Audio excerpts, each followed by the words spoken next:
Bismillahirrahmanirrahim. Assalamu alaikum, my dear students. In subject chemistry first year, today we are going to discuss the topic law of mass action.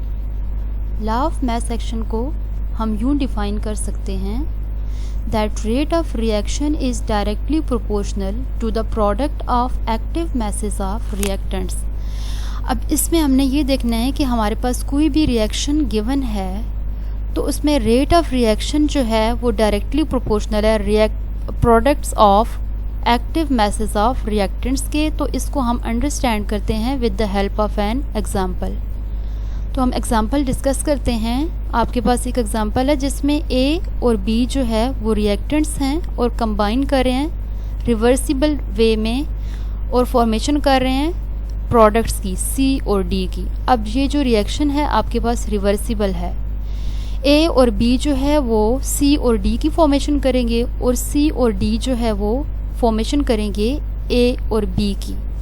अब इससे previous lecture में हमने discuss किया था कि reaction अपने आप को उस डायरेक्शन में मूव कराता है जिसमें वो इक्विलिब्रियम पोजीशन में हो। ठीक है, फॉर एग्जांपल ए और बी जब कंबाइन करते हैं और सी और डी की फॉर्मेशन करते हैं तो रिएक्टेंट्स कंज्यूम हो रहे हैं तो रिएक्टेंट्स की कॉन्सेंट्रेशन कम हो जाएगी और प्रोडक्ट्स की जो कॉन्सेंट्रेशन है वो ज़्यादा हो जाएगी। जब प्रोडक्ट की कॉन्सेंट्रेशन ज़्यादा होगी तो वो अपने आप को इक्विलिब्रियम में लाने के लिए रिवर्स डायरेक्शन में मूव करेंगे और ए और बी की फॉर्मेशन करेंगे।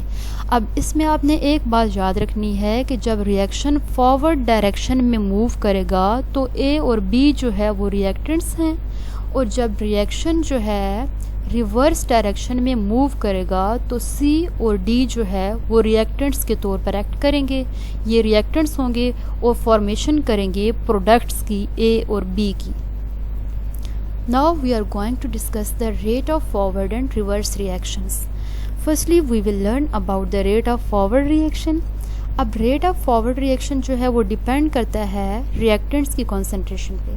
We can say that the rate of forward reaction is directly proportional to the molar concentration of reactants, that is concentration of A and concentration of B. अब ये आपके पास जो है वो रिएक्टेंट्स हैं। आप रेट ऑफ फॉरवर्ड रिएक्शन को present कर सकते हैं RF से भी। RF is directly proportional to concentration of A and concentration of B. Now we are going to discuss that how we can change the proportionality sign to sign of equality.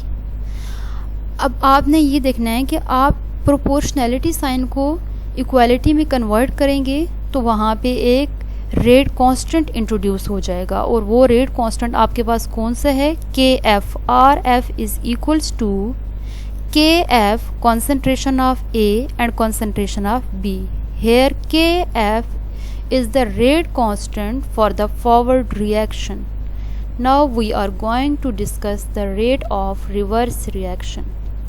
अब हमने ये बात discuss की थी कि जब A और B मिलके C और D बनाएंगे तो C और D जो है वो कंबाइन करके जब A और B बना रहे होंगे तो C और D रिएक्टेंट्स के तौर पर एक्ट करेंगे। तो यहाँ पे जब रिवर्स रिएक्शन की हम बात करते हैं तो वो C और D रिएक्टेंट्स के तौर पर एक्ट कर रहे होते हैं। So we can say that rate of reverse reaction is directly proportional to molar concentration of reactant, that is concentration of C and concentration of D। अब रेट ऑफ रिवर्स रिएक्शन को आप RR से भी present कर सकते हैं। RR is directly proportional to concentration of C and concentration of D।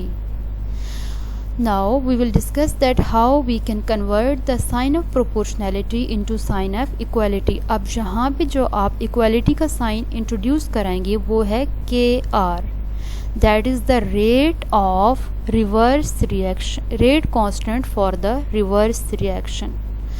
अब यहाँ पे जो कांस्टेंट इंट्रोड्यूस हुआ है वो KR है। ओके, अब हम ये देख लेते हैं कि जब रिवर्स रिएक्शन और फॉरवर्ड रिएक्शन जब इक्विलिब्रियम में आ जाते हैं तो जो रेट होता है फॉरवर्ड रिएक्शन का और रिवर्स रिएक्शन का वो इक्वल हो जाएगा। So we can say that at equilibrium stage the rate of forward reaction, that is RF, is equal to the rate of reverse reaction, that is RR. अब यहाँ पे हमने जो वैल्यूज़ फाइंड आउट की थी RF की, जो पिछली स्लाइड में हमने की थी, और RR की जो हमने वैल्यू फाइंड की है, इसको हम पुट कर देते हैं इस इक्वेशन में, ठीक है, इस एक्सप्रेशन में। KF concentration of A and concentration of B will be equal to KR concentration of C and concentration of D. अब यहाँ पे आपने इक्वेशन को रीअरेंज कर लेने हैं। कॉन्स्टेंट्स को आप एक साइड पे रखेंगे, KR इस साइड पे आ जाएगा और डिवाइड हो जाएगा, ओके। अब A और B को आप इस साइड पे ले जाएंगे, ये डिवाइड कर जाएगा C और D के साथ। अब यहाँ पे हमने एक बात जो है वो डिस्कस करनी है, वो ये है कि जो दो कांस्टेंट्स हैं आपके पास, KF और KR की जो रेशो है, ये आपके पास एक न्यू कांस्टेंट बना देंगे, that is KC. So we can say that the ratio of rate constant of forward reaction to the rate constant of reverse reaction makes a new equilibrium constant expression, that is Kc. So we put the value of Kf by Kr as Kc. So we can say that Kc is equals to concentration of C and concentration of D divided by concentration of A and concentration of B. अब ये जो आपने expression लिखा है, ये वो expression है जो आपने प्रीवियस इक्वेशन में जो है पुट किया था, जैसे ये वाले, इसमें आपने KC जस्ट यहाँ पे पुट कर दिया और जो आपने न्यू एक्सप्रेशन जो है वो फाइंड कर लिया, जो कि ये वाला है, ओके। अब यहाँ पे C और D जो है वो आपके पास प्रोडक्ट्स हैं, तो आप इसको P से भी प्रेजेंट कर सकते हैं, डिवाइडेड बाय A और B जो है वो आपके पास रिएक्टेंट्स हैं, तो इसको आप कैपिटल R से भी प्रेजेंट कर सकते हैं। तो इसमें बेसिकली हमने ये देखा कि हम इक्विलिब्रियम, अगर कोई इक्वेशन हमें गिवन हो तो इससे KC एक्सप्रेशन हम कैसे फाइंड करते हैं, ठीक है। और सेकेंडली आपने ये देखना है कि आपको अगर इक्विलिब्रियम कांस्टेंट एक्सप्रेशन जो है वो फाइंड करना है कि किसकी इक्वल है, तो उसमें आप कह सकते हैं कि KC एक्सप्रेशन जो है वो concentration of product divided by concentration of reactant, या इसको आप P बाय R भी लिख सकते हैं, okay. Now we are going to discuss the equilibrium expression for a gaseous reaction. अब हम देख लेते हैं कि अगर हमारे पास जो सिस्टम है या रिएक्ट सब्सटेंसेस हैं वो गैसियस स्टेट में हैं, तो आप KC की बजाय KP का एक्सप्रेशन यूज़ करेंगे। मतलब आप वहाँ पे मोलर कॉन्सेंट्रेशंस की बजाय पार्शियल प्रेशर की टर्म यूज़ करेंगे। हम इसको एक एग्जांपल से डिस्कस कर लेते हैं। अब ये इक्वेशन हमारे पास एक गिवन है, A एंड B, साथ में ये मोल्स मेंशन है, A and small a and small b form कर रहे हैं, capital C and capital D products की फॉर्मेशन कर रहे हैं, और ये साथ में जो है इनके कोएफिशिएंट जो है ये मोल्स हैं। अब यहाँ पे अगर आपको इक्विलिब्रियम कांस्टेंट एक्सप्रेशन फाइंड करना है तो आप Kp की टर्म यूज़ करेंगे, because we are taking the gaseous substances. So in case of gaseous system the term Kp is used. Kp is equals to the concentration of product divided by the concentration of reactants। अब यहाँ पे आपके पास जो products हैं वो C और D हैं और रिएक्टेंट्स जो हैं वो A और B हैं। तो आप इसको कैसे लिखेंगे, Kp equals to partial pressure of the C rise to the power of coefficient। अब ये जो कोफिशिएंट्स यहाँ पे हैं ये एक्सपोनेंट्स बन जाएंगे जब आप Kp एक्सप्रेशन लिखेंगे। जैसे यहाँ पे ये जो कोफिशिएंट है ये यहाँ पे एक्सपोनेंट बन गया है, यहाँ पे ये जो कोफिशिएंट D है ये इधर एक्सपोनेंट बन जाएगा।